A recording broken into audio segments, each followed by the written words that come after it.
সর্বশেষ জান্নাতে প্রবেশকারী বান্দার ঘটনা।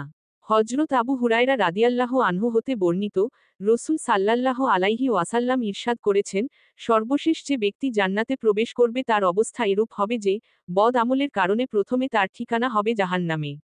যদিও সে মুমিন হোক না কেন, কারণ মুমিন বান্দাকেও তার বদ আমলের কারণে শাস্তি ভোগ করতে হবে।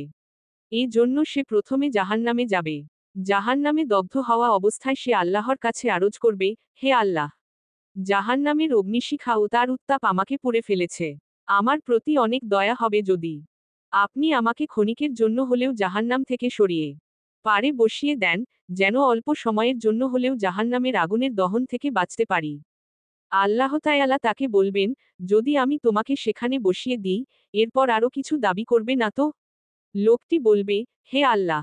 আমি ওয়াদা করছি, শুধু একবার আমাকে বের করে সেখানে বসিয়ে দিন। এরপর আমি আপনার কাছে কোনো কিছু দাবি করব না। আল্লাহ তাআলা তাকে বলবেন, আচ্ছা ঠিক আছে, তোমার কথা মেনে নিচ্ছি। তারপর ওই ব্যক্তিকে জাহান্নাম থেকে বের করে জাহান্নামের পারে বসিয়ে দেওয়া হবে। জাহান্নামের পারে কিছুক্ষণ বসে থাকার পর তার চিন্তাশক্তিতে আরো কিছু পাওয়ার আশা সৃষ্টি হবে। ফলে সে আবার বলবে, হে আল্লাহ! জাহান্নামের আগুন থেকে আপনিই তো মুক্তি দিয়েছেন, এটা আপনার দয়া ও করুণা। কিন্তু বসিয়েছেন এমন স্থানে যেখানে জাহান্নামের আগুনের শিখা পুরোপুরিভাবে দহন করছে। যদি আমাকে সামান্য সময়ের জন্য এমন স্থানে নিয়ে যেতেন যেখানে জাহান্নামের উত্তাপ আমাকে স্পর্শ করতে পারবে না। আল্লাহ তাআলা তাকে বলবেন, তুমি তো সবেমাত্র অঙ্গীকার করেছ যে, আর কিছু চাইবে না। আর এখন সে ওয়াদার খেলাফ করছ? বান্দা বলবে, হে আল্লাহ! বেশি নয়, আমাকে এখান থেকে একটু দূরে নিয়ে যান। এরপর আর কিছু বলবো না এবং কিছু চাইব না। সুতরাং আল্লাহ তাআলা তার আবেদন কবুল করে তাকে সামান্য দূরে সরিয়ে দেবেন যেখান থেকে জান্নাতের হৃদয়কাড়া, মণিমুগ্ধকর দৃশ্যাবলী সে অবলোকন করবে।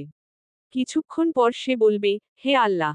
আপনি আপনার দয়া ও অনুগ্রহের দ্বারা আমাকে জাহান্নামের আগুন থেকে মুক্তি দিয়েছেন এবং এমন স্থানে বসিয়েছেন যেখান থেকে জান্নাতের দৃশ্যাবলী স্পষ্ট দেখা যায়। আপনি আমাকে আরেকটু অনুমতি দেন, যেন জান্নাতের দরজার কাছাকাছি যেতে পারি এবং একটু জান্নাত দেখতে পারি। আল্লাহ তাআলা বলবেন, হে বান্দা! তুমি আবারও ওয়াদা খেলাফ করছ?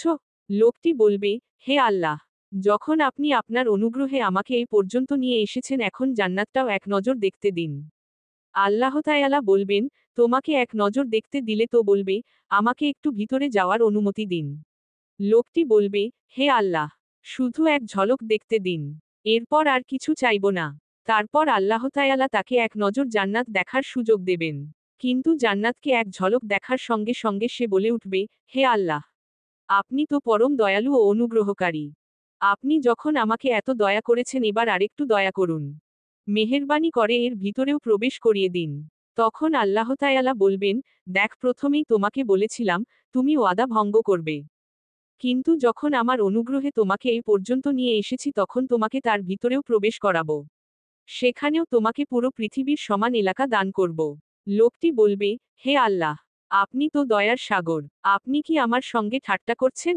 সে আরো বলবে, জান্নাতে এত বড় স্থান কোথায়? আর আমার মতো নগণ্য গোলাম এত বিশাল জান্নাতের অধিকারী হব কেমন করে? আল্লাহ তাআলা বলবেন, আমি কারো সঙ্গে ঠাট্টা করি না। বাস্তবেই আমি তোমাকে এমন জান্নাত দান করলাম।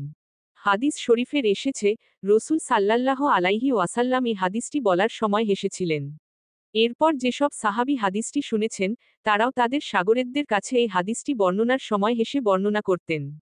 তারপর তারাও তাদের ছাত্রদের কাছে বর্ণনা করার সময় হেসে হাদিসটি বর্ণনা করতেন। এমনিভাবে রসূল সাল্লাল্লাহু আলাইহি ওয়াসাল্লামের যুগ থেকে আজ পর্যন্ত মুহাদ্দিসগণ যখনই হাদিসটি বর্ণনা করেন তখন হাসেন, আর যারা শোনেন তারাও হাসেন। এ কারণে এই হাদিসটিকে হাদিসে মুসালসাল বিজ্জি হক বলা হয়। অর্থাৎ হাসিসহ ধারাবাহিক বর্ণিত হাদিস।